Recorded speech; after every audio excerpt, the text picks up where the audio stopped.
লম্বা কত আছে, ড্রেসের সাইজ কিরকম, কিভাবে বুঝবেন। আর সব থেকে বড় কথা হচ্ছে এটা কিন্তু একটা রেডি ড্রেস, ঠিক আছে? আমরা কিন্তু ম্যাক্সিমাম রেডি ড্রেসই সেল করি, মানে 99% আমরা রেডি ড্রেস সেল করি। ওকে, হয়তো 1% এর মতো কিছু আনরেডি ড্রেস থাকে, ওগুলো আমরা বলেই দিই।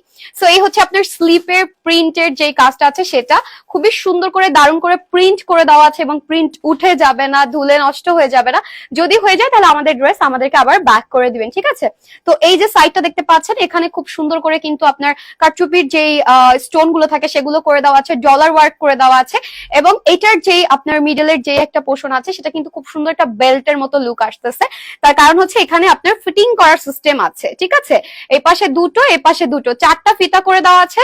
আপনি কিন্তু খুব ইজিলি ফিটিং করে নিতে পারবেন। আমি যেরকম করে ফিটিং করে নিয়েছি, আপনারা ফিটিং করে নেবেন, তাহলে কিন্তু খুবই সুন্দর লাগবে। চাইলে একটু বড় সাইজ নিয়ে নিতে পারেন, যেহেতু ফিটিং করার সিস্টেম আছে, একটু বড় সাইজটা নিয়ে নেবেন। এবং এটার এত বেশি ঘের যে আমি আসলে এটা ক্যামেরায় ধরেও বোঝানো যাবে না যেটা কত